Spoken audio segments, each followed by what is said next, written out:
evening, everyone. Thank you for taking the time to come back to our public portion of the DART visit. With us tonight, we've got Frances Jo Hamilton. I just gathered a few intro notes. It's all about volunteerism. It's just an impressive record of volunteering from her time at the city of Delaware, all the way to executive director, and ultimately to Heritage Ohio. Self-proclaimed organizational geek. She's going to talk to us a little bit tonight about the process or the purpose of the DART visit that we engaged with, I don't know when we started this process, I guess. Last summer. Late summer. About their process, how they go about doing it. About Heritage Ohio, the Main Street program, the National Main Street Center. A little bit more about their approach, but ultimately some of the key findings that they found in their original visit with us and some of the key shareholders here. And really intended to foster, I guess, some more community support from what your response is to some of that. Will help us put together the plan of what we're going to do next as a community. So without further ado, let's welcome Frances Jo.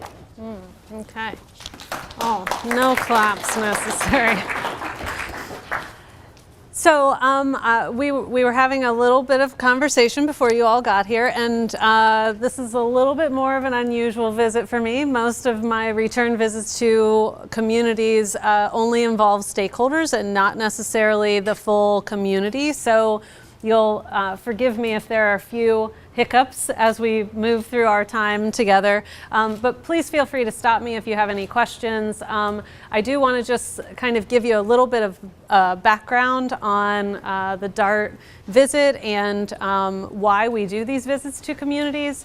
So most of the time communities will reach out to me or our office because they're struggling with downtown revitalization. Maybe they have vacancy issues, or they have are tattoo shops and they can't figure out how to not have any more tattoo shops, right? So there are lots of reasons why communities reach out to us, but most of the time they have some sort of relationship with another community that's actually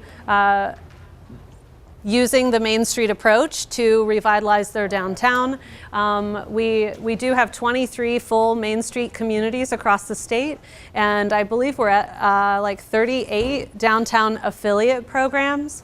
So we'll talk a little bit about that as we go through. Heritage Ohio's mission is to save the places that matter, build community, and live better. I don't ever have somebody call me where this is not their goal, right? I mean, Bryan called me because you all love your community and you want to live better in it. That's the whole reason why we go into communities. We focus in a lot of different areas at Heritage Ohio. One of our areas is revitalization, and in that is our Ohio Main Street program. That's actually part of the National Trust for Historic Preservation, and we sit under the National Main Street Center. So our full Main Street programs actually go through a half-day annual evaluation. I'm actually in evaluation motion right now for 2018, and those communities are held to a standard, and they get a review each year to make sure that they're meeting their benchmarks. And if they meet a certain percentage of all of them, then they can be national accredited Main Street programs. So that's even another layer of excellence above where they stand. So having a downtown assessment resource team visit like you all have means that you are a downtown affiliate level program. With that, you get some benefits, but you're not held to any criteria. So it's not imperative that you have an executive director or that you have a board of directors. But what we like to see happen is that those programs are using our support to actually drive the work that they're doing. So we like to see you getting to a point of organizational stability and then putting in place the work that's actually driving you toward a strategy that's going to change and revitalize your downtown. We also focus in our office on preservation. We are at the core of who we are as an organization, a historic preservation organization. It's a lot of Asians in one sentence. But what we do is making sure that we're protecting the historic fabric. So when I have communities that ask me why focus just in the historic downtown, the number one answer is because no one else is. usually. We have a lot of independent business owners, and they don't have that outside support structure that bigger businesses do, like your Subways and your Walmarts and those other entities. So where's the support structure for your local business? Where's the support structure for your local building owner? And then who puts the responsibility on the community as a whole to support the downtown? So one question I like to ask groups like this is, what do you purchase routinely in your historic downtown? Does anybody have an answer for me? Yes? Food. Anybody else? Beverage. Yeah? So when I work with independent retailers, then I'm always talking to them about what kind of consumable products can you put into your business? What are the things that will drive a shopper to come to you on a daily basis or on a weekly basis? Because you can't survive on the one big purchase that they're going to make for that year from you if you're a furniture store or if you are an art gallery, right? So what kinds of consumables? Those are the kinds of things that Main Street programs can teach nonprofit organizations that come into their downtowns to help them push along the downtown economic development. But as I said, a lot of businesses now want to house themselves in historic buildings. It's more eclectic, it's got a soul to it, right? All of our world has been so built up and developed that it's great for us to actually utilize our historic downtown buildings. And you all have beautiful downtown historic buildings. The great part about Bryan is that you don't have a lot of missing teeth. I've been in downtowns where I think, oh my gosh, how am I even going to do this when I've got a swath of vacant property that used to house buildings, and now it's just gravel parking lot, right? So that's a really hard place to come from. And you all you've got a wealth of downtown buildings, and a good portion of them are in great shape, even if they need a new coat of paint, right? Those are sometimes easier things to do. So in the report that we've given you, you'll see a lot about historic preservation. You'll see a lot about historic preservation education. So how do I put mortar in my soft brick building? Right? So 1800s brick is soft, and you cannot use heavy mortar because then the mortar becomes stronger than the brick and the brick starts to disintegrate. So instead of holding the building together, it pushes the building apart. Little things like that we can do, and it doesn't cost any more money to do it the right way. So historic preservation is a big part of what we do. We also advocate for our communities, for our building owners, for our business owners when it comes to things like the historic preservation tax credit. I'm sure you all heard in 2017 the big hullabaloo that the tax credit was going to go away and all these kinds of things. Joyce Barrett, who's our executive director, and Heritage Ohio actually earned an award at the national conference for helping to save the historic tax credit. She's diligent about staying on those legislators and why these things really matter and how they can drive economic development in our small communities. So I talked to you a little bit about the National Main Street Center. We are part of a bigger, wider organization that is nationwide. They're in 46 states at this point. And all those states have statewide programs and then individual communities under those programs that are operating under the 4-point approach, which includes design, economic vitality, promotion, and organization. So this is a list of our Ohio Main Street communities and our downtown affiliate communities.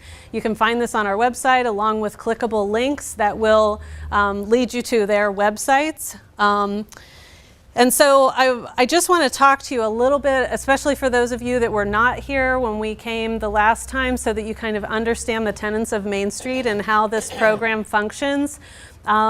I always work with communities where, you have to have a citywide focus, you have to have a countywide focus, but what we do really focuses in the historic downtown and is very grassroots. So I started in 1999 as a volunteer for the Main Street organization in Delaware. I lived in a historic home. I spent 10 years in that labor of love, rehabbing that house. I'm on my third house now, got a little farmhouse I'm working on. So it's something that I love to do, and my neighbor came to me and said, hey, we're starting this new Main Street program, much like all of you in this room right now. We're starting this Main Street program, and we need somebody to do historic walking tours in the downtown. Well, at that particular time, I was taking speech classes at the community college to try to get over this deathly fear of public speaking. Turns out you don't get over that, you just wear clothes that you can sweat through and nobody knows. So they said tours twice a month, and all I had to do was tell some cute little stories about my grandma, because she grew up in Delaware. She was a building and business owner. She was the first woman to work at the police department. She and my grandpa owned a stag bar when it was still legal to have a men-only stag bar, and my grandma's bartending in it, right? So lots of great stories about my grandma in the downtown. And so I learned a little bit of history about Delaware and started doing these 30-minute walking tours and then introducing people to this new Main Street program. So at the core of who we are a volunteer organization, a grassroots organization, and most of our communities start out with no budget. We help them build capacity, we help them build organization, we help them build the internal structure that they need in order to carry out projects and programs, but we also help them get immediate wins. Just like you all did a cleanup day. What month was your cleanup day, Dan? September.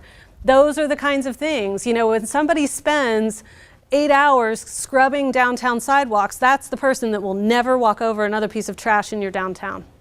It makes it belong to you. It makes it belong to that person. And I love more than anything to see little kids walking through the downtown and saying, I did that. You know, we want the community to point to those things. So Main Street is a comprehensive approach. It's something that all of these things have to come together in culmination all at the same time. It feels sort of like an orchestration, but it has to happen all at once. There's not one big silver bullet. So in other words, you can't just say, well, let's bring a hotel into Bryan, and then all of a sudden everything else is going to be terrific. We have to focus on all the big things and the little things. So just getting back your historic downtown clock, that's not going to win over everything and everyone into your downtown to start shopping there again. It also relies on quality. Everything we do has to be at the utmost quality.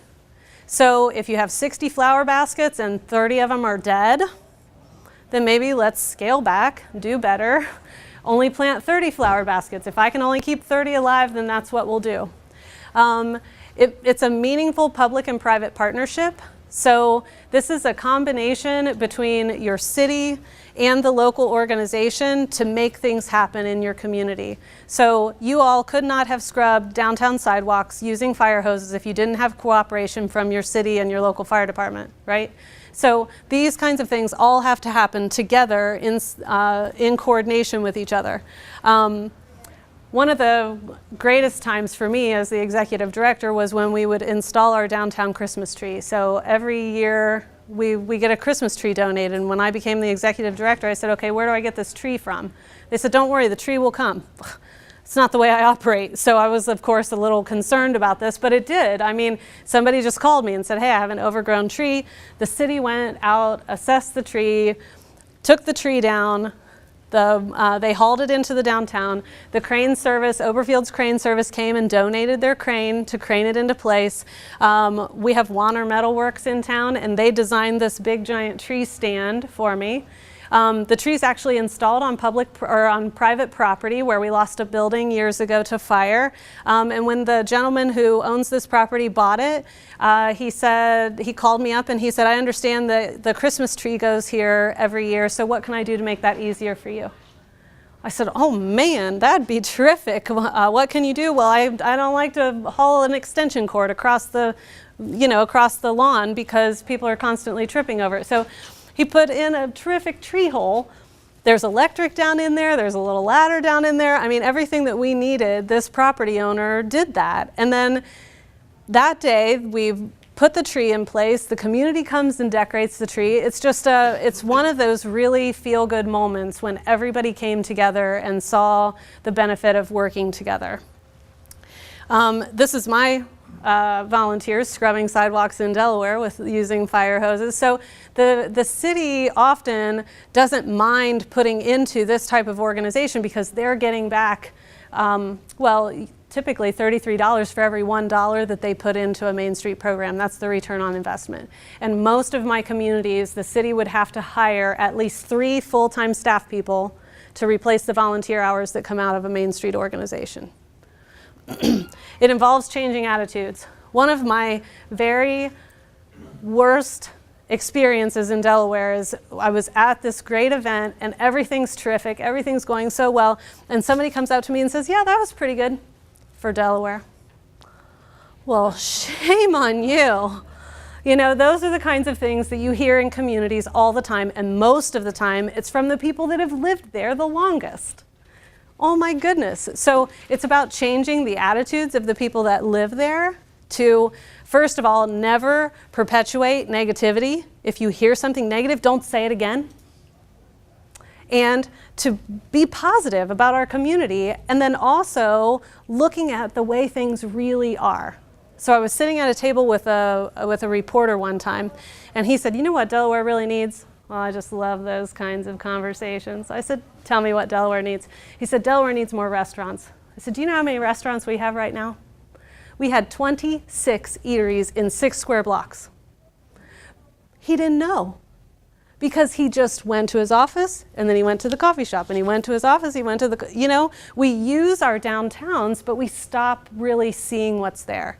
And that's what's most fun for me is coming into communities like yours where I get to see it with brand new eyes. So I probably see and appreciate things that maybe you all have started to take for granted. And maybe I see things that maybe you've stopped seeing, right? I mean, you've done your cleanup day, so I can't dog you on, you know, the trash down in the little basement wells and things like that. Great job on already taking care of that. But I was in a community one time doing a visit like this, and we took all these photos in the downtown because every single window had a no sign. No bathrooms, no kids, no drinks, no dogs, no. And so we put them up on this slideshow in a community presentation like this. So I'm talking, but we're running this slideshow in the background. Finally, somebody raised their hand and said, what's this about? I said, well, that's your downtown. All of those no signs, it was like in excess of 30 no signs in the downtown. None of them knew that they were there. So we stop seeing what's really there. We've got to change our attitude about our own downtown. This is my mayor, you know. I mean, sometimes the mayor has to do some crazy stuff. So we had to paint the town pink for breast cancer awareness. So, of course, his wife wouldn't walk with him that night. It was pretty terrific. But, you know, these are the kinds of positive attitudes that we want to see. It focuses on existing assets. I don't want Bryan to be anybody but Bryan. I want you all to be exactly who you are. My worst day is when somebody calls me and says, hey, can you help us? We'd like for you to come and talk to us, and we want to be just like Dublin. I just want to hang up the phone. You know, I don't want communities to feel like they need to be cookie cutter communities in order to be happy doing what they're doing. So we want all of our communities to find your individual assets. Like the bottom left corner, that's Vermilion. So Vermilion's up on the lake. You know, not just any community is going to bring Santa Claus in on a boat, right? They're using their existing assets and doing something. I can tell you where all these photos are from because they're doing something unique that's only happening in that community. Main Street's also a self-help program. So this is one of my faves. In one of our communities, they decided to give brooms to all their downtown merchants. And so they got this donation from a local home improvement store, all these nice brooms. The greatest part is that the card on the bottom is actually instructions on how to use it. We did that. I love it. We did. I love it. I think it's terrific. So the merchants so often will park behind their store, come in the back door, get behind their point of sale, and never walk out their front door. So are my windows clean? Are my sidewalks swept? Is there a big pile of leaves that my merchants have to, or that my customers have to walk through? It's incremental in nature. Nobody ever checks revitalization of their downtown off of a to-do list. I have communities that are 30 plus years in running, that have 0 vacancy on the ground floor, that have boutique hotels, and they're doing all of these cutting edge, really terrific things, but their organizations are still working very, very hard to maintain that. You never get to check it off of a list. You just evolve and change and continue to grow the program to do more and more. And then it's implementation oriented. That's what I love about Main Street. It's about doing stuff. I am not the person who likes to sit in a meeting for an hour and a half talking about whose responsibility is it to pick up cigarette butts. I'd rather spend that hour and a half picking up cigarette butts. So being a private nonprofit organization in most of these communities means that we don't have to go through the struggles that the city goes through, and we have to write code and we have to talk to city council, and that's a cumbersome process, and I don't envy city staff at all for having to do that. But as a private nonprofit organization, we don't have to talk about who's responsible. We can just do something about it, which is what I love about Main Street. So generally when communities call me or call our office, they are in various stages of downtown revitalization. Sometimes it's a community like Wellington, for instance. They were a full Main Street program for a number of years, and then they lost their executive director and fell away from the program, kind of became a little defunct and were doing nothing for a while, and then they decided that they wanted to restart this whole situation, so they called us up. We went into their community about 2 years ago and did a downtown assessment resource team visit. Now they're back at full Main Street level. They made application. They carried out the objectives in their DART report, and last year they actually achieved national accreditation. So we have some programs that have been there, done that, but I also have communities that it's just one person that's calling me saying, hey, I heard about this program and what do I need to do? So typically what I do is in that instance, we have them set up a stakeholder group that will promise to spend at least a year working on this. I like for volunteers to know exactly what they're doing and have the tools that they need to do it. So the criteria for that stakeholder group is usually a 1-year commitment, 5 to 10 hours a month, and that they have to attend 80% of the meetings, and that they will keep working with the stakeholder group throughout that year until the board of directors can be established. So they know exactly what they're doing. They're coming together. They're going to be present for the visit. They're going to take a hold of this report and start carrying out some of that work. They're going to help put the organization together. And some communities that I go into have a board of directors already set up. Maybe they have a 501c3 already set up, but some have absolutely nothing. So you'll see in here that I always like to cover organizationally how that setup process happens, whether you have that set up or not, because sometimes it needs to be tweaked a little bit. So ideally, who we like to have around the table when we're talking about downtown revitalization is a full reflection of the community. So if you look at your key recommendations page, that's page 5, I like to put a page in reports like this that if you read nothing else, if you do nothing else, at least you will have done something. So this is that page. This is the, if we don't want to dig in and do anything else, these things will help move us forward. So I always start with building the organization and figuring out how to get that admin piece together. We've talked a little bit about that tonight. There is a board of directors in existence here. You've got a stakeholder group. So we've got some work to do here as far as organizationally and figuring out who's going to do what, right? But that's not unusual.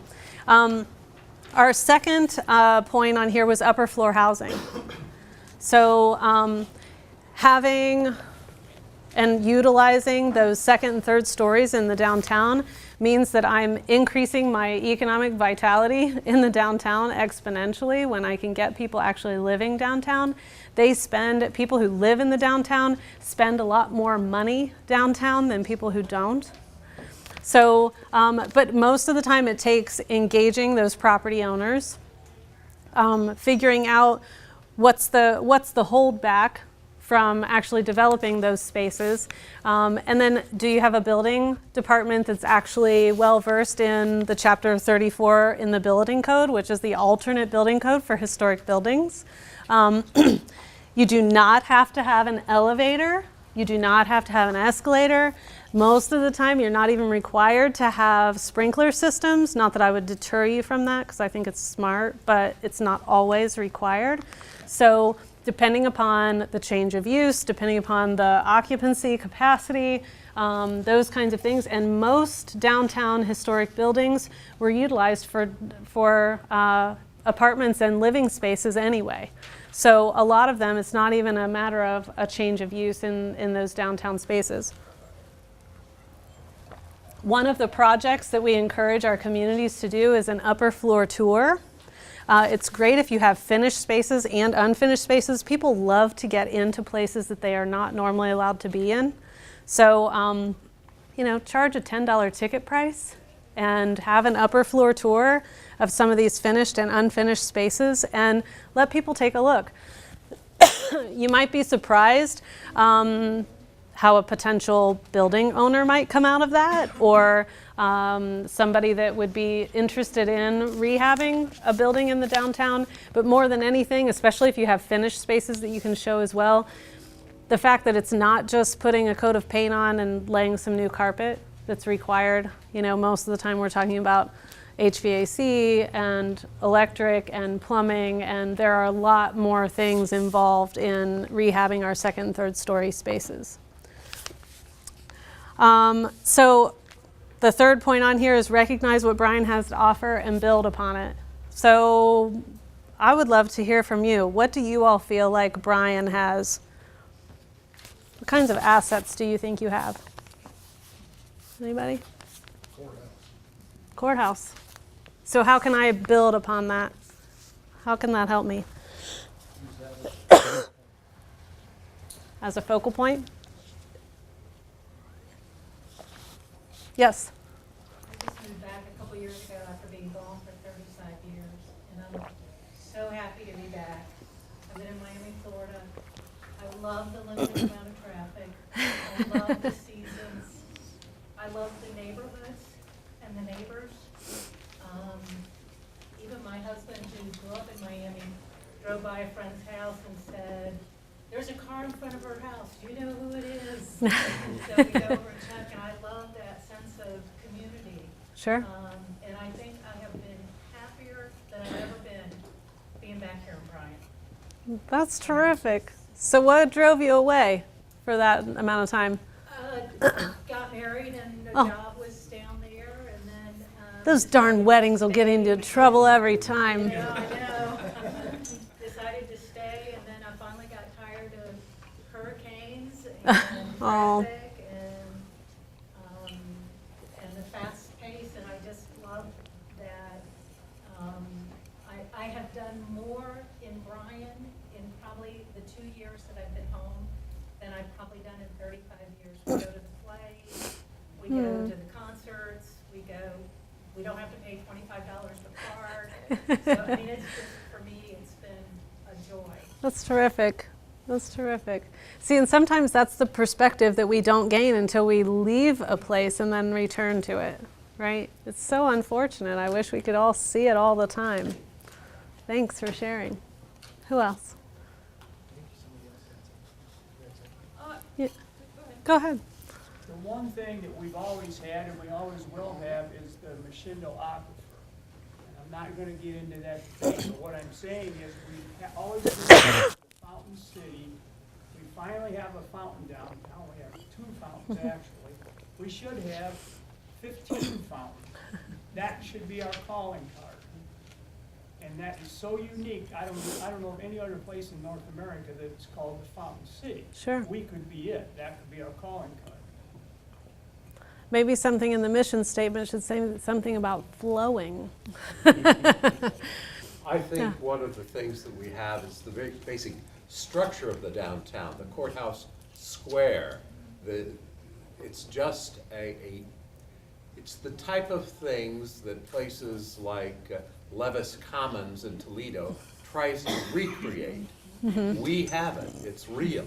Absolutely, absolutely. In regards to what he's saying, most of our buildings still have the original integrity of their architecture. Yes, it's Yes. a lot falling apart, but, you know, I'm sure if we could take a crowbar and get behind some of them, we could really find some great stuff. You bet. It has not been cut out too much, so, beautiful history downtown. Yep. Yeah, I've seen buildings that have had their makeshift facades removed, and you're right. Sometimes they chisel away at the stone in order to make that fit right, but it's way better than letting it go. So we're not building 200-year-old buildings anymore. You know, that's a non-renewable resource, folks. Yes. I've never thought of this. I mean, I've heard people say it before, but I had somebody say to me the other day, after the lights came on the screen, that it's a Hallmark movie. Yeah, it's true. And I've never really, I mean, I've had other people say it, but it really struck home this year when they came Right. on, Right. that we are a Hallmark movie. Well, Let's aim a and little higher. Lifetime. Lifetime movie. Yeah, no kidding. No kidding. No kidding. Well, and that's the thing, is that we, just going back to even my beginnings with Main Street, Delaware, is that they asked me to be involved because I have so many memories of the downtown. You know, so where are we creating memories for our kids now? Where, you know, how do we do that? And will those places still be there in another 50 or another 75 years for their kids to go back to? You know, I mean, you're not creating any memories in a strip mall, guys. You're just not. So, and even if you did, they're throwaways. They're not going to be there. They come and go. So, and there's a reason why places like Easton are trying to replicate the feeling of a historic downtown. I've been in so many new developments now where they're building, you know, 3 to 5 story buildings on a tighter streetscape, you know, only 2 lanes and sidewalk, and they're developing that way now because it works. It feels right. It feels human scale. But nothing gives those places soul, you know? So, yes. In addition to that, there is a unbelievable legacy of generations that are here. I'm not from this area, but I mean, I can remember when I moved in town, it seems like everybody was related to somebody in Sure. this town. Their mother and their grandparents, you know, they went away to college and they came back. You know, at first I kind of thought it was, you know, small town thinking. But now that I've gotten older, it's like, you know what, it is taking care of the community that you grew up in. Absolutely, absolutely, you bet. So, well, and that's the thing. Even if you did not grow up here, even if you do not have memories here, if someone else shares those things with you, shares their own love and care and passion for this community, they will take it on like a cloak. They will wear it. I've heard my own stories about my grandma repeated back to me. It's so hilarious. I'm like, you know, that was my story, right? It's really great after so many years to hear all those things again. So, anybody else? So we want Bryan to really recognize what you have to offer and build on those things. So in our line of work, we talk a lot about transformational strategies. So how can I make a statement about what I want my community to be that will sort of drive my work? So some communities have a natural art and music niche. I was just in a community doing a Dart visit a couple of months ago, and they have 4 recording studios in like 3 square blocks of this little tiny downtown, but nobody knows it. So all these big artists are like coming and doing recording in this little downtown. I'm thinking, you all have a perfect niche that you could build on.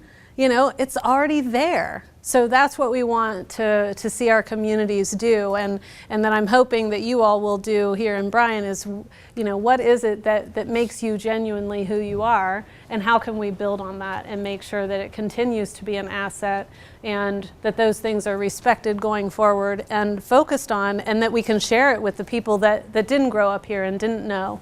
So even it being the Fountain City, I mean, those are the kinds of things that unless you talk about it, nobody knows, right? And then think creatively and critically about public space. You have the benefit of a square, but you also have the curse of a square. So everything that we do has to revitalize the downtown. So for instance, when I'm talking about, putting up a pop-up makers market or doing events or activities, if I can squeeze every bit of it as I can on the sidewalks instead of putting it across the street on the square, then that's what I want to do, because I want to create this nice merchant corridor, so I'm driving foot traffic into my businesses all the time. So for instance, in Medina, they do their little farmers market, and they do like a makers market in the winter time for holiday time. But when they put merchants, those pop-up merchants, on their sidewalks, all of a sudden the downtown merchants were a lot happier. Because before, when they had everything on the square, then it sort of acts like the Great Divide, and you all have super wide streets. Like obnoxiously wide streets. It's crazy. So, trying to remember why it is that we do everything. That's why it's so important for this organization to have a mission statement, and how do we drive toward that transformational step? What do we want the community to look like in 5 years, in 10 years? And what goals are we setting that are going to drive that work? And does everything measure up to that? So mission always with organizations like this is to revitalize the downtown. However you want to say it, it's to revitalize the downtown. So holding big events and activities that maybe won't fit on the sidewalks on your square is terrific. But when we start being a little lazier about it, and it's just easier to do it on the square than to cram stuff onto the sidewalks and create a more cozy atmosphere on the sidewalks, we just have to really think strategically about what we're doing. So when we're talking about public space, we're not just talking about your square. We're talking about every swath of sidewalk, every bit of grass, every space that could possibly be utilized for public consumption, because we want the community. It takes a long time to retrain people, folks. I mean, it does. You can train a dog just like that, but training humans takes a long time. And so we have to build in excitement onto our sidewalks in order to remind people about why they should come into the downtown. I mean, my grandma didn't have to be reminded why she came to the downtown. She came to the downtown, she parked her car, she went to Revco, and then she went to the grocery store, and then she paid her water bill, and then she paid her gas bill, and then she cashed her check, and then she took me into the dime store and let me pick out a toy, right? So we used to use our downtowns in that way. So it's switched from what we require to maybe the things that we desire instead.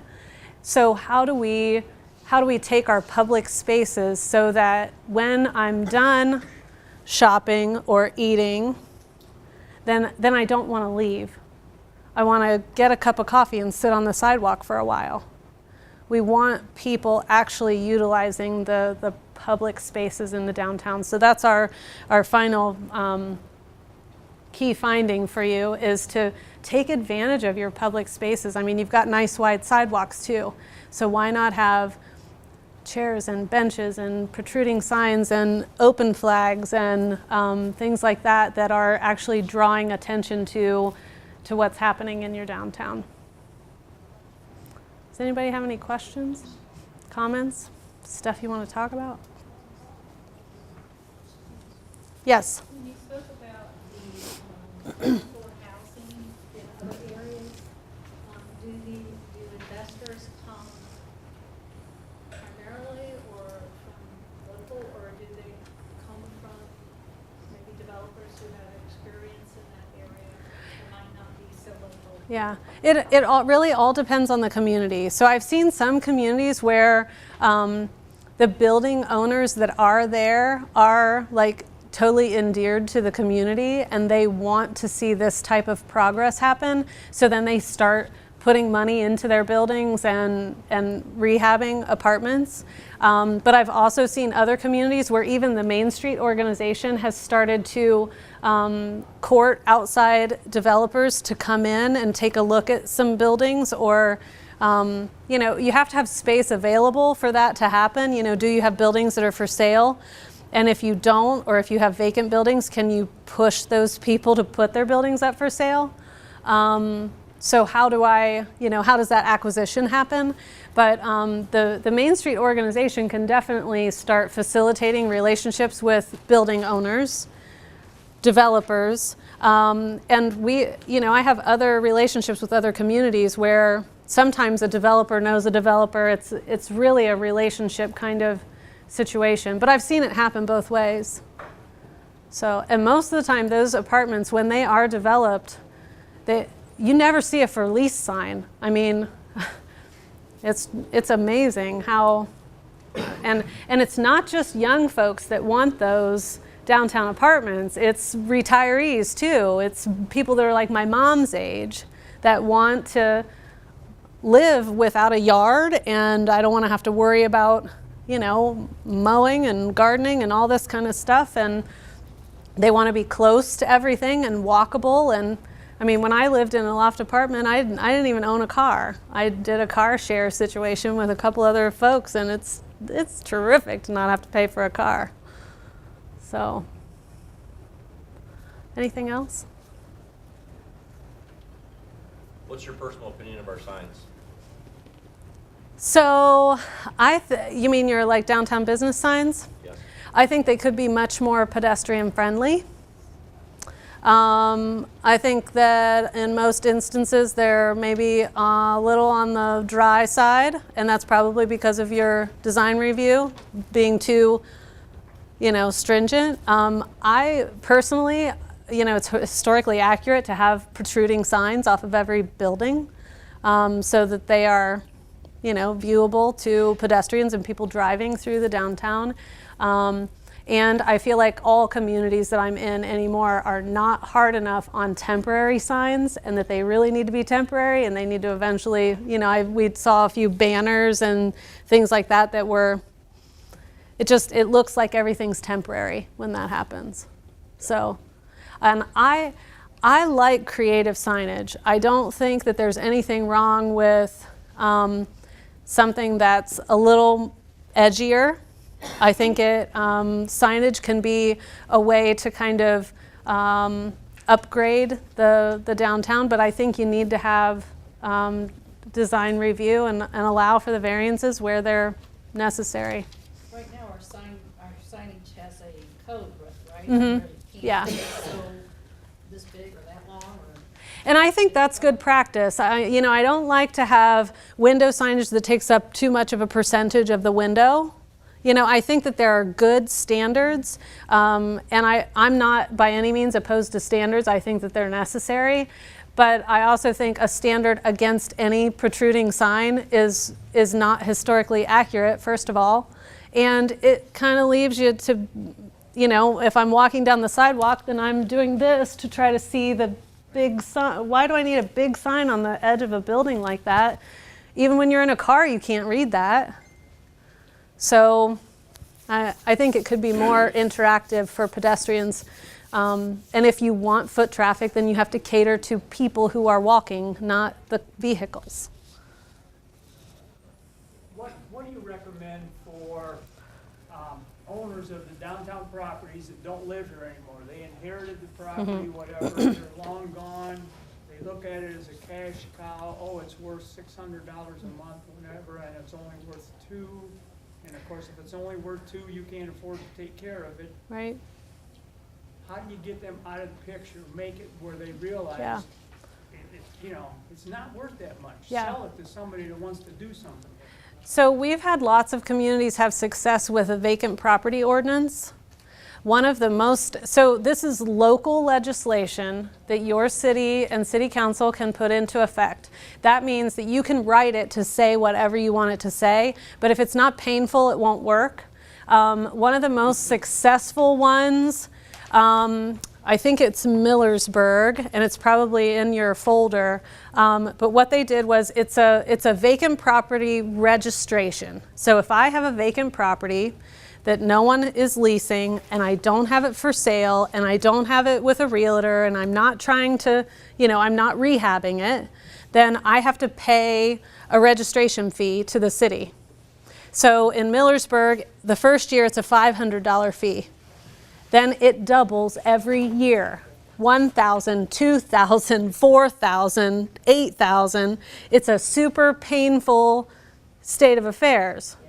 But what happened is that it drove the vacant property owners that were out of town, absentee, didn't give a damn, right, to do something. So the ones that had capacity and were, okay, fine, we'll fix it up and then we'll rent it, they either did that or they put it up for sale. But now in Millersburg, I don't know what their vacancy rate was. It was pretty high. But now they have 0 vacancy on the ground floor because all their buildings have either changed hands or the current owners have done something. So you can write now I've seen other legislation that wasn't as painful, like $100, right? It's not gonna, it needs to be painful. Say, was that monthly or yearly? Yearly, yep. So they would have to register the property every year that it was vacant. What happens And when that- they get somebody in for a month and then they move out in 2 months?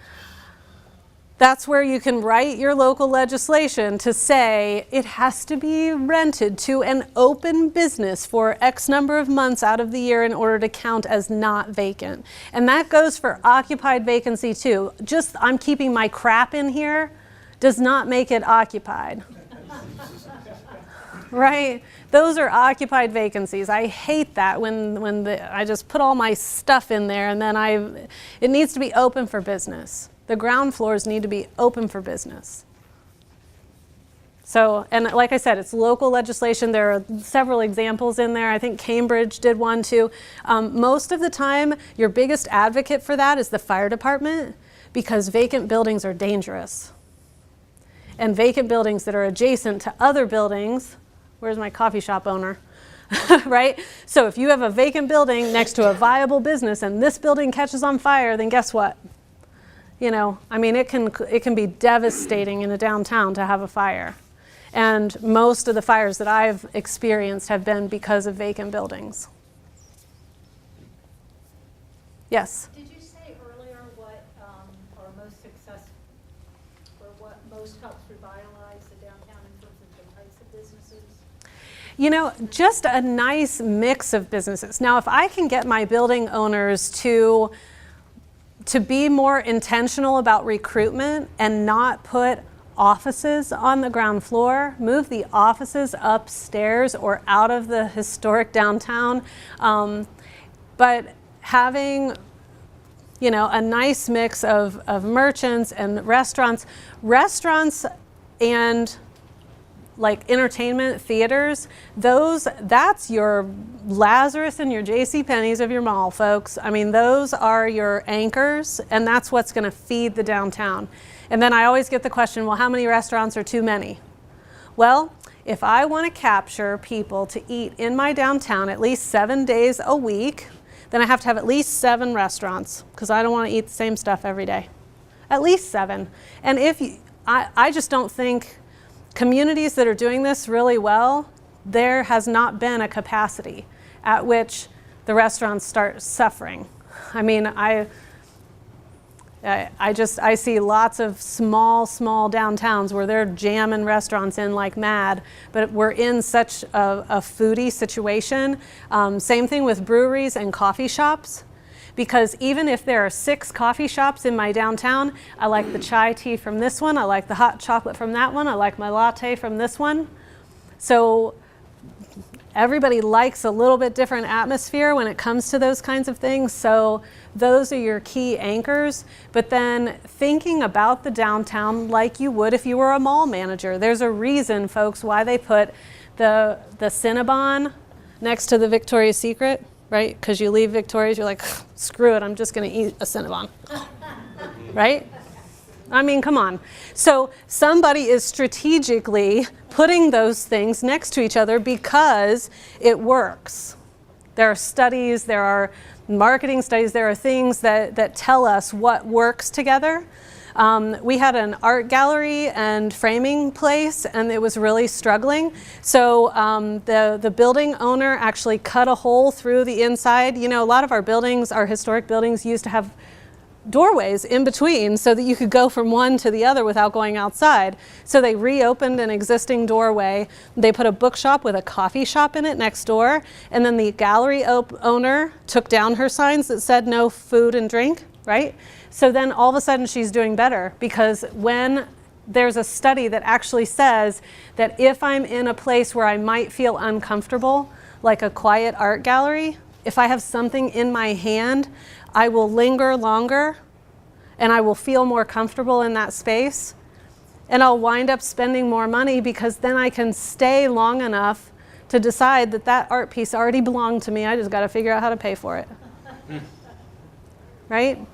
So those are the kinds of things we want to see happen, and that's what we do with our Economic Vitality Committee, is train them how to do clustering. And if I can court my building owners and get them to allow me to do some sort of business recruitment, then if I want an ice cream shop in this space, then I start traveling to these little surrounding communities. If I don't already have an ice cream shop in town, if I have an ice cream shop in town, then I'll say, hey, we'd like to have a second location. Would you want to go across the square and open up another one? Those are the most successful businesses, is when you get a successful business owner in your downtown that will open up a second location in the same downtown. I know it may feel counterproductive, but it isn't. It works like a charm. So we don't want them to go to the next community and open a second location. You want them to open the second location here. But if I don't have somebody that's willing to do that, then I start visiting small communities, and then I say, hey, you're doing really well here with your ice cream shop. Would you consider coming to Bryan and opening an ice cream shop? I've got the greatest building for you. Well, who can say no to that? You know, that's the kind of thing that business owners really love, because now they already know that there's this support system in Bryan that's going to help me, right? Now I know who to call and who to talk to and who's the person at the city. So it's not an ideal situation because you have different building owners with every building. One of my favorite stories is I had a college student come to me about my downtown, and she had mapped out everyone and moved all the businesses around to where she thought they would make better sense. And I said, that's lovely, except this person owns this building and this person owns this. You know, you can't just do that. But at the best, we can try. Yes? When you refer to downtown, are you referring to just our square, or are you referring to the wings off of it also? I'm referring to, so the boundary for a Main Street organization is loose. Most of the time we start with what would be, you all have a historic district, so it would be that, you know, that historic district footprint. But if I have somebody down the street and across this street, and that building owner or that building is not necessarily in my historic downtown district or my National Register district, I'm not going to exclude them. They're still in a historic building. They are still contributing to the downtown. So we don't draw a hard line when it comes to the organization. And that's just where our focus is. But as far as volunteers, board members, committee members, people who want to do things, there is no boundary. The downtown belongs to the community as a whole. And even if you have somebody that lives in Defiance and works here, we want them. You know, everybody can come to the table. Does that make sense? Anybody else? No? What's your theory, what's your thinking on inspection of buildings as far as structural integrity? We have one that fell down, a wall fell out, and mainly because we don't really inspect. Right, right. I don't know that I really want it, but it may come to that point that you have to have it. If it's done right, it's helpful. If it's done wrong, it can be terrible. Right. Well, and that's where sometimes having a little bit softer touch than an actual inspection might be more beneficial. If you get a vacant property ordinance in place and you get some of the buildings moving along, if you have a responsible property owner that just doesn't know any better, then a one-on-one conversation is going to go over a whole lot better than we're going to come around and inspect every downtown building. And if I'm not out of line for saying it, probably the city doesn't have the capacity to actually do that kind of inspection anyway. I don't know many cities that do. Most cities do, even if they have code, they do code enforcement by complaint basis only. So, and by the time I see that sort of stuff hitting the outside of the building where I've got a wall falling down, it's almost too late to keep it from hurting anyone else's building. So trying to do the best we can to educate building owners on regular property maintenance, and that doing it in the realm of being historically sensitive isn't always more expensive. Knowing who your local contractors are that know how to deal with those structures and things like that are sometimes, I like to have a softer touch. And especially within the Main Street organization, we're the happy face family. We get to enjoy everyone. So I feel like organizationally just giving some resources and offering support can go better than, a big stick.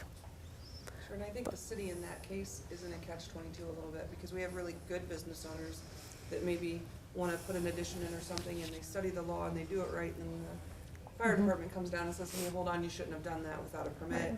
Oh yeah, I forgot. And then I'm getting a call saying, why is your fire department snooping around, when really they just were walking by the building to go Right. somewhere else, noticed it and said, this is a change. Right. So we've got to be there's got to be a little finesse in there, or Yeah. everybody's going to have issues with the vacant downtown, because the business owners are going to just Yeah. pull up and go somewhere that's easier. Yeah.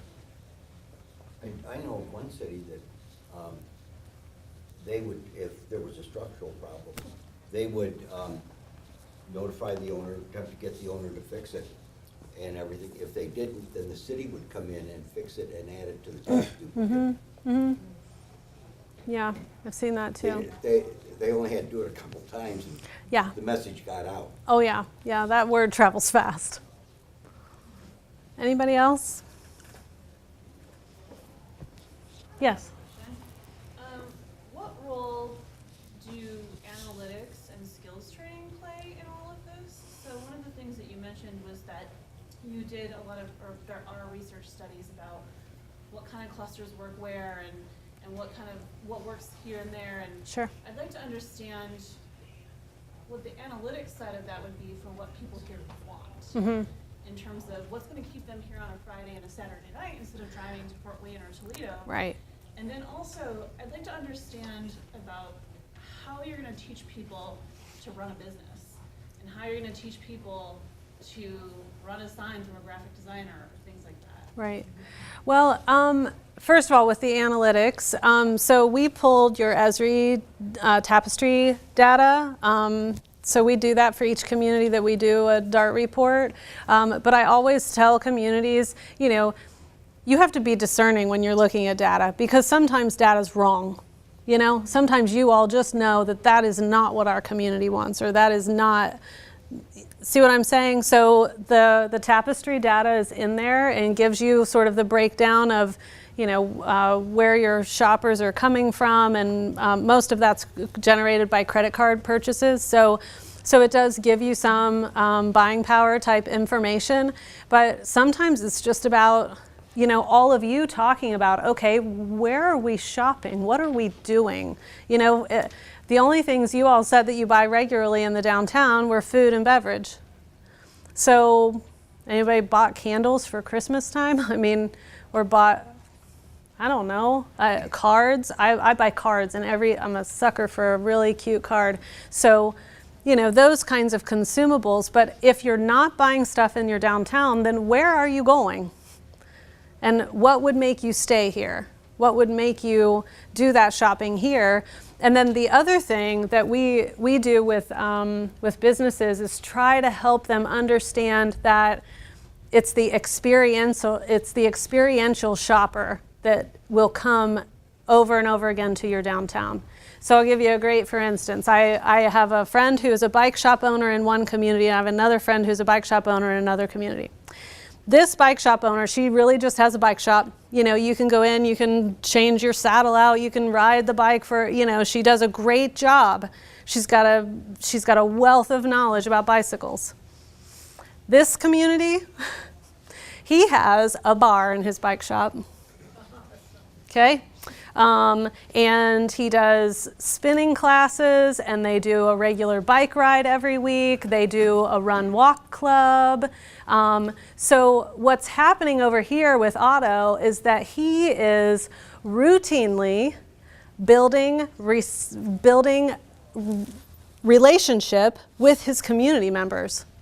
This bike shop over here, she's constantly being Amazon shopped. So people come into the store, they see something they like, they look it up on their phone, and then they buy it online. Why are they doing that? Because they don't care about her.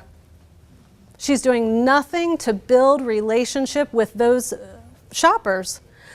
Otto, he's shaking your drink for you. He's making up new cocktails every week. He's got local brew on tap. They're doing all these experiential things, and like hell is anybody who knows him and his wife, and they're building owners, they're business owners, they own a home in the downtown. Their sister and brother live above the business. They just had babies, they just had twins.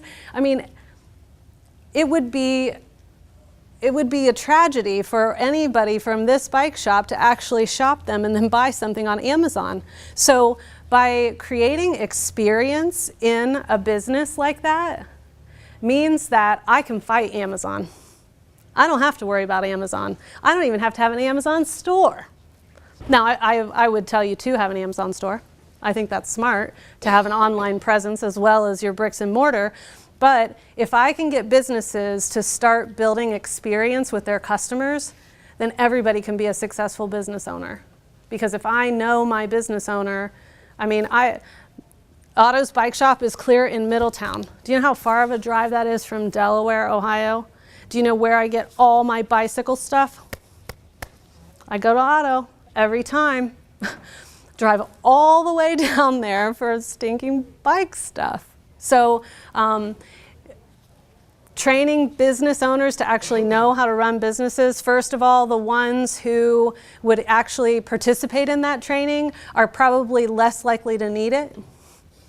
You know, it's always the business owners that are doing poorly, blaming it on parking, and they won't listen to anyone, that are going to fail because they only are open 2 days a week from noon to 2 anyway, right? So that's not my low-hanging fruit. I'm going to focus on the business owners that are working really hard, that have consistent hours, that are showing up to the things that we're offering and are actually taking advice and want advice. And then, you know, survival of the fittest really works.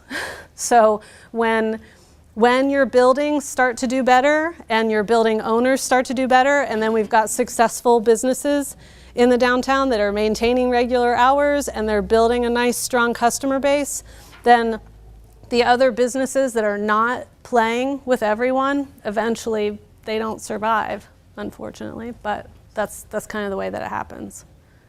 Did that answer your question? That was a lot of words from me. I'm sorry. Well, I guess it sparked another question for me too, Mm-hmm. because one of the things that you said was data lies a little bit. They can lie. Sure. And so you said have everybody start talking about what they really want from their community to keep them here. Sure. And spending their money here and building experiences here. So I guess I would want to know, like, how do you get everybody's, right? 'Cause I look around this room, Yeah. there are some demographics that I'm noticing, and Sure. I just want to make sure, like, how are we ensuring that all of these different generations Right. are speaking up and are becoming involved in that Mm-hmm. conversation? Well, and I think that at the core of building a Main Street organization is to get a reflection of the community around the table. And the more that we're doing, it takes time. It takes time because it's my generation and the older generations that will actually show up to a public meeting.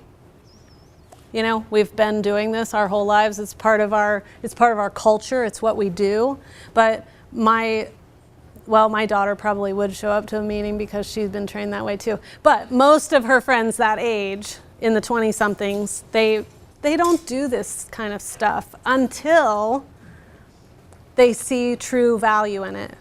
So that's the group that you hear say, yeah, they have those meetings all the time. Yeah, they tried that and it didn't work. And they don't show up until there's structure.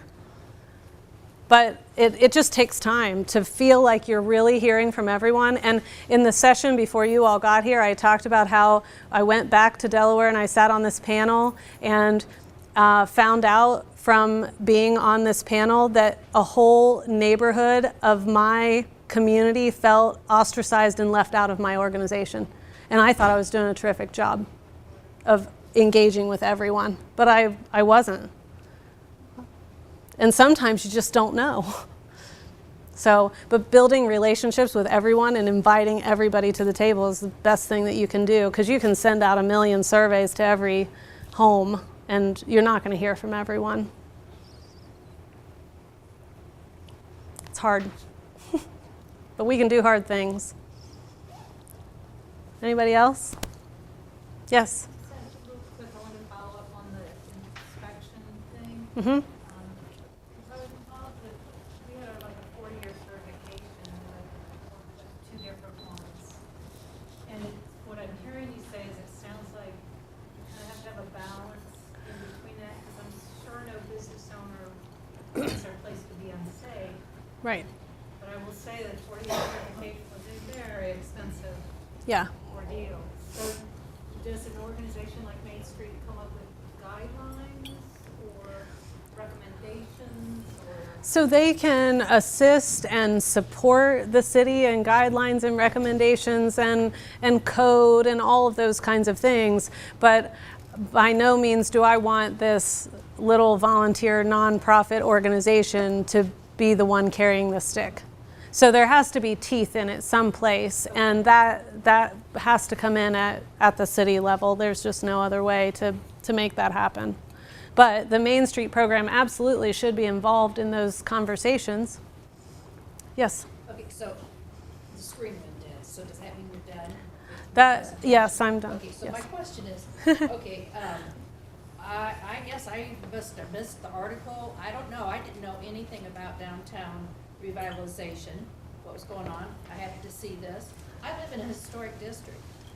You know, we were not approached. Nothing was approached here in the city. Who are the people that are here? I mean, what's your committee and how are you organized here? Who Somebody spearheaded want this? to? Say again, Nancy? Yeah. Who's your committee? Who spearheaded it? I'm sure Dan did. We actually, it was formed by 2 groups. Okay. All right, and I don't mean to stand behind you, sorry. There were 2 groups. We had our Bryan Development Corporation that was formed in 1976. And they were the Business one. owners?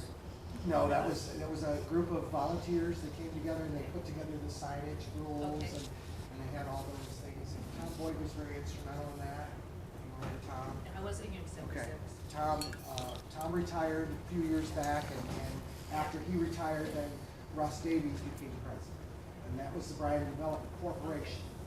They were focused on the C3 district, which is the square and 1 block, okay? And then they also could go clear out to a certain area. Andy, help me how far they would go. There's a certain area. That's the farthest they could go. But they also couldn't own property. Okay? When Pat Mossberg became president of the chamber, he really wanted to start an organization that would go all-encompassing and that could own property and also could accept bequeaths from families for the chamber function. That took many years to develop because of the fact, and I'm not saying this to be political, but when Obama came in, it was hard to get a 501c3. So we had some difficulty, and finally we got that designation of the Bryan Development, or the Bryan Chamber Foundation. So we had two organizations, one that covered the downtown and one that covered the entire community. And we felt like we were overlapping. So we got together and talked and said, let's put these two organizations together and refocus our efforts and see where we can go with this. And that's what happened. So the two boards were formed together. Those two forms started the beginning of this year. Finally got the paperwork, finally got all, it took a lot of state, a lot of federal things that we had to do, and we finally got that together beginning of this year.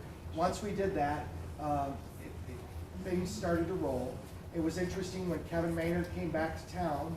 Kevin called me and said, can we meet for lunch? And I said, yeah. And we went to lunch. This has been, Kevin, when was that? 2 summers ago?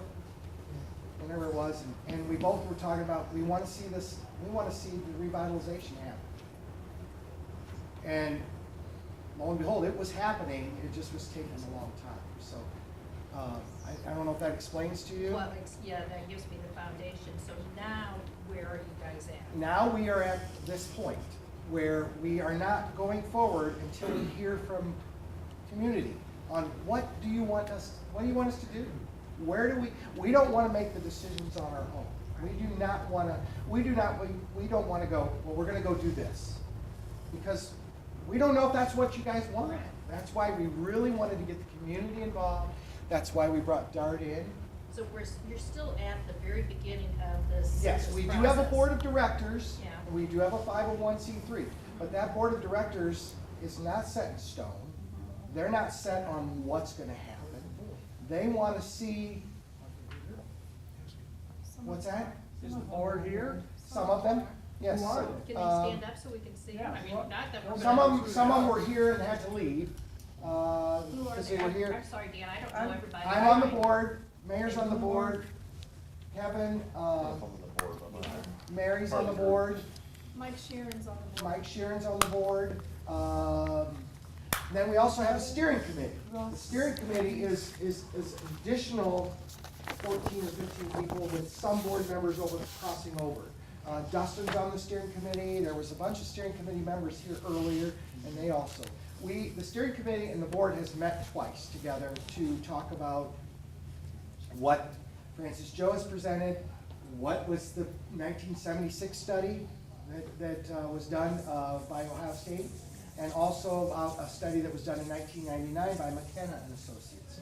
So we've talked about all three of those plans, but none of that has been, this board, this combined board has not made any decisions on where we're going. We don't want to do that until we hear from the community. Yes? What further community events do you have to talk about this? What further event? None. This was our last one, and then we're gonna get our board back together along with the steering committee. It's not gonna just be the board. We're gonna get the board and the steering committee back together and say, okay, where do you wanna go from here? Because Kim was here, where'd she left? She's on the steering committee too. Renee Isaac's also. Renee's on the board, she was here. So we're listening. We wanna hear what you have to say. We wanna know. So if you've got. This is the last of the series. This is the last of this series, yes. In fact, she doesn't normally do this. She doesn't normally have a community meeting after they present this. We ask for this. We ask her to present a little bit more so we could have an open dialogue like this. Am I right on that? Have I said anything you want to add to that, Kevin? No, I think the idea, at least from our point of view, when we got started with this, is where do you begin? How do you get the community dialogue going about something like this? Does the downtown even matter to this community anymore? And based on what we've heard from people, it really does. It means a lot to people. And so that was really the intent of bringing these folks in. They had been down to Paulding and done a similar process, and a report. I got a copy of that from somebody. I shared that with Dan and Russ Davies and a few other folks. And I said, maybe this is the way that we could get this dialogue kicked off in our community. So that was really all it was designed to do, was to assess whether there is concern in Bryan about the central business district, not to the exclusion of other businesses in town, but does that piece of it matter to this community still? And I think the answer has been answered through the process. Now where it goes from here is up to all of us, I guess. Further question, okay, so you have the interest. Mhm. The property owners of downtown Bryan, Mhm. are any of them represented here today? Are any of them on the, I And, know, and Brian Davis was also on the steering committee, he was Yep. here to an earlier meeting. okay. Yeah, we try to give as much notice to as many people as we could. I mean, did and- you send a letter out to Art Bacon to, No, because we don't have any funds. The funds I'll are give not, you some yeah. stamps, dude. We actually did Facebook postings, we did paper No, notifications, we had it's a flyers. relationship. It's a Yeah. relationship. Yeah, You have and to we call the understand that, person. and we have lists of those. Well, hey, I'm volunteering, Dan, Okay, okay? That's what we want to hear. and we know we didn't hit everybody, we know that. Yeah, the other piece that, happened in between these visits, and this was something that they suggested, Heritage Ohio, have an event. We had this downtown cleanup day. It was September 15th, right? 18th. We had like 60 or 75. 75 people that came down to that. Yeah. And that was another indication to us that, yeah, people do care. They did a great job. It really made a big difference in the look of the downtown. I almost got my weed eater out, went up to a few of the parking lots just to get weeds out. And then I heard you guys were getting this all conjured together myself. It was a nice Nancy, thing. we'd love to I kind have of was with Nancy too. I assistance didn't on know if we getting the word out. We're not trying to hide anything from anybody. We want as many people to give us as many opinions as possible. Because you know what? They give an opinion, they might have to go to work to help get that opinion taken care of. That's how I feel, if you're gonna, what's the word, put up or shut up? And Nancy, another part of that is, I think this is a great time to show that, I've got 4 council members here, we have 3 board of public affair members here, I've got my administrator from the engineering office here, chambers here, BMU, city, we're all well represented with a group of business owners from the downtown area. I don't know that Brian's ever been more awake to the fact that we're gonna get moving. We're not gonna sit still and let things just happen however they happen, so. That's good. I guess no matter whether we put the cart before the horse or not, doesn't really matter, because everybody's, invested in this process. I would like to say that until you monetize the downtown, until you make it where somebody can make money with their building or their rental or their business, all three ideally, we're all just wasting our time. The first thing that needs to be done is that ordinance to make sure that out-of-town owners take care of their buildings, because Kevin Maynard owns that building and it's beautiful now. He put a lot of money in that business. He's sticking his neck way out there because the people on both sides of him can just let everything fall apart and there's nothing will happen. I will say, I'm on city council, and I like the idea that she said that you have to make it hurt for them to do something about the building. I think we're gonna be discussing this. We've already talked about it, Mayor and I, and Kevin, and some of the council members, I know that one pretty well. Yeah, and I think it's a great idea, but then I don't know what the public wants too, if you're a building owner and you are storing stuff in there, and do you really want this? So that's not my decision, that's a council, I can't make that decision. Yeah.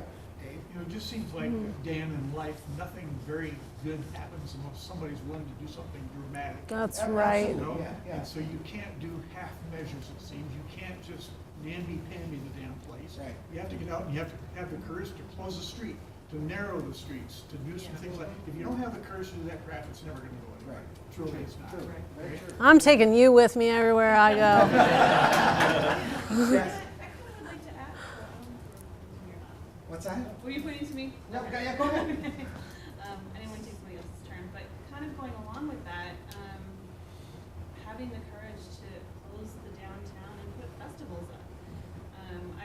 I grew up here, but I live in Michigan and I work here, and so I'm only here during the days, part of the week, but I'm invested.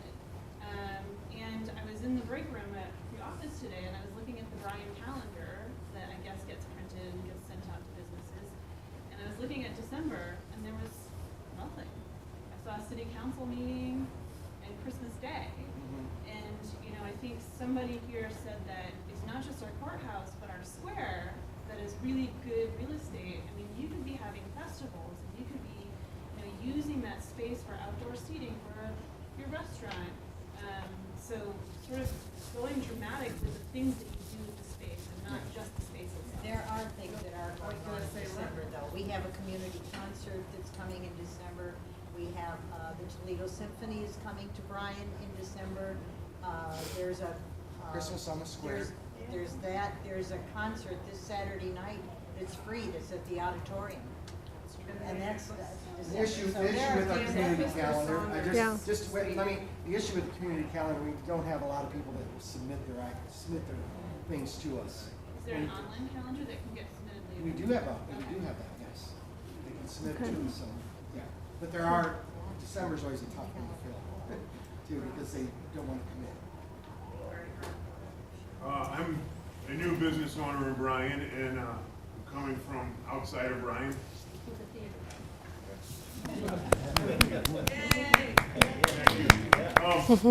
I've got one thing to say, then I have a question for you. First thing is, I think there's a lot going on in Bryan, and Dan, I think you're doing a great job. You know, summertime it's cool to come down here and see the car shows. I'll pay you later. All right. Couple of fog machines will work. Okay. But you know, the parade Friday night was awesome, and it was a hallmark moment. You know, it was my first time experiencing that. I brought my dad in because somebody told me it's a hallmark moment. That sold my dad to come. To come here for the night to see that. You know, he's 76 years old and doesn't want to stand outside in the cold, but he was here to see that, and he's like, "You're right. That was very cool. Thank you for doing that. Thank you for making me come here." So I think Bryan's doing a lot of great things. We're gonna have to continue to keep that up, and you know, I'm working with Cora and trying to do some things, and so that leads me to my next question. Have you, the towns you're working with, have any of them done a DORA? Yes. How's that work? Well, just like the vacant property legislation, the DORA is local legislation, so it's totally different. How's it working for the town? Well, it depends on how they're doing it. So they did one in Middletown, and theirs is pretty successful because it's regular hours every week, so it's predictable. I think Monday through Sunday you can walk the sidewalks from I think it's noon until midnight, and it's consistent.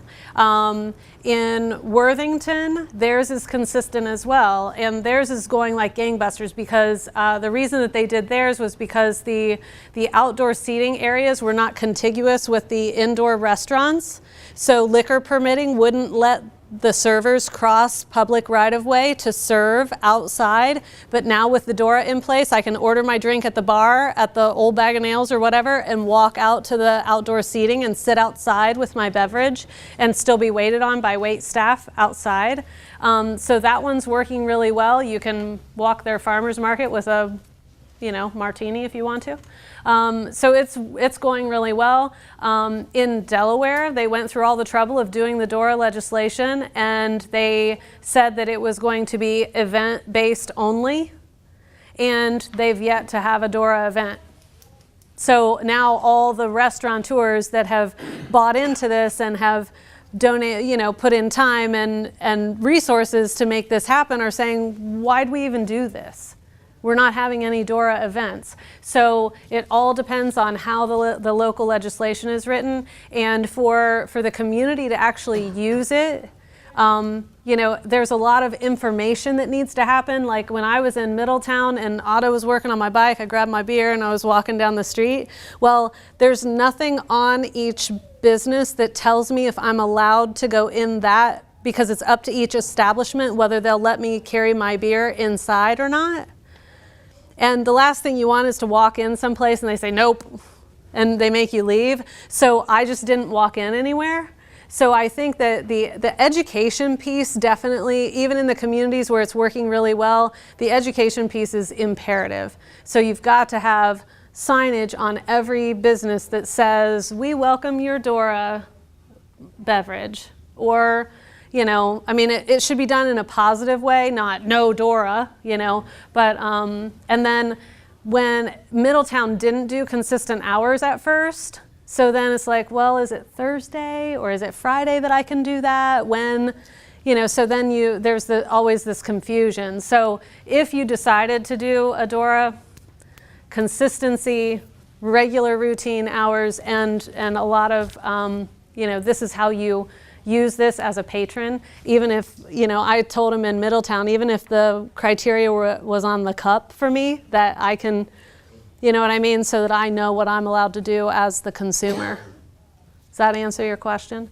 So a little closer to home, the people I talked to in Napoleon are telling me that they're seeing a lot of growth on Friday and Saturday night with people coming downtown because they are doing that. Hamilton, Ohio is doing that. And they have signage at the edges of where you can take your drink to this point, no drinks beyond this point, no drinks beyond this point. So, yeah. I think it's like Joe. Yeah, you set up your district and then, you know, you put up the signage, but education is big. Yes, dear. One more thing, and it might be getting out. I saw Kevin Maynard had posted something not too long ago about the Bryan Historic Home Society. You know, we used to have it, and, you know, the leadership got older and they got outdated, but I live in the historic district with my neighbor down there. Isn't this, I mean, you know, not, you know, we're neighbors here. And there's other people, I think, that live within our block. It's important, it's good property value to have this historic home society up and going. Is there any interest in that, getting it reformatted? Do you know? Does anybody? I don't know. No? I will say, I was a member of the Historic Home Society until its demise, and the problem that we had was getting participation. We couldn't get anybody to show up to meetings. That was because of the leadership, Rick. Oh, wait, you weren't the president, were you? No. So, oh, well done, well done. So when I bought my my second historic home in the neighborhood in Delaware, I started a neighborhood association, and we had no problem getting participate. I'd be happy to talk to you more specifically. So I'll make sure you get my card before I leave, and I'd be happy to talk to you about the neighborhood association. But it's got to be a social thing, you know? So, yeah, sure. I'd be happy to help. I'm gonna stick my neck out and say one Do thing it. that I would like to see to start this all off, and it's gonna fall on the city fathers to decorate, to redo the parking lots downtown. She was saying about the square. Think about it. You go off our square 1 block and you're looking at the back of buildings. Most of them are ugly old parking lots that the chamber bought, and it's just asphalt. They redid the one across from my office, and this past summer, nobody had trimmed the bushes for 2 or 3 years, so I did it myself, and I don't mind doing. I'm not complaining about that. I know it cost somebody money, and the city didn't designate the funds. But you need to get a process where all those parking lots are improved, because that's something the city can do. It can start tomorrow. The planning can start tomorrow. It can start to be implemented. Doesn't have to be all in 1 year, but have a plan. Get those parking lots improved. Lights, landscaping, do it. So, I'm not gonna speak for Andy, I'm gonna speak for Andy. He's been redesigning the one behind Seasons, 2 of them. I know, but you're right too. So that stuff is in process. Again, It's already telling you, started. we're I working know. really hard. I know it's been a little. I'm while, saying it feels publicly stagnant, because I but- said it private And let me years ago. I publicly took thank the mayor, you. I took the mayor to lunch. It was all done and it never got done. But I would like to publicly thank you for trimming that bush, or the bushes. I appreciate it. It takes a lot of us to see those things, and that's something that our departments always say. If you see something that's bothering you, we may not have seen it, so give us a call and let us know it's there. When we did the clean the sidewalks, I don't think I had ever been in the sidewalk behind, what was that place, Carrie, that was so terrible? The Yes. Toledo lights behind Mantle and all of those, yeah. And it was terrible. It was absolutely terrible. It was not your building. No. It was No. not your building. No, not yours, Dave. But It I was had bad. never seen that. I had no reason to ever walk back there before. So I was back there cleaning it and I thought, you gotta be kidding me. This is in Bryan? So, he knew it, but I didn't know it. And you stuck your mother back there? Oh, you're his mother? Oh, Why do you think I did that? heavens. That's why he said he knows her a little. Put you know, those the city best council part- people back there where they can see it. That's what he The did. best part too for me for that cleanup day was it brought council members out, it brought employees out, it brought everybody out. And so, you know, that next Monday, I had a whole list to bring my street and engineering department out and say, okay, we've got an issue here, and we've got an issue here, and we need to work on this, and this Great. business owner needs a letter. I If had you great. don't believe me, I've got 3 council members that'll back me up from Saturday, and so it was really kind of For a the great. next good eye opener for month, us. I had phone calls, emails, and letters from people saying how nice it looked. Mm-hmm. It was just a great thing, and Kim Koninklijke did a great job organizing it. And we are talking about doing it again this spring, and we're also now, Kim and I are talking about doing a upper floor tour thing, because I know I can get about 3 or 4 building owners, and I think there'll be more of them that'll say yes, so, which would be a great addition to our downtown, yeah.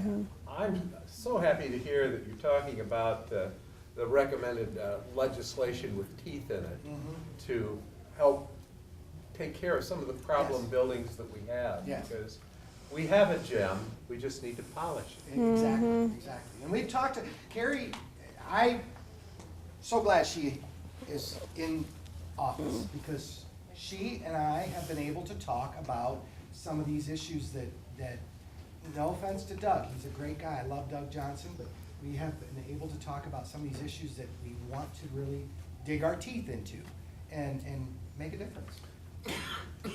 And this is just part of it. Appreciate everything that's happened so far, really have. Couldn't do without you guys. Please, keep. Yes, no, you're fine. So I have 2 questions. The first is, I'm not familiar with who all is on the city council, for you? I'm the mayor, and if you want to stand up, I'll introduce you. We have Rick Hoopie, who's my vice president, Judy Yaris, council president, Mary Leatherman, John Betts, and then. I am Mr. standing. Betts. Thank you.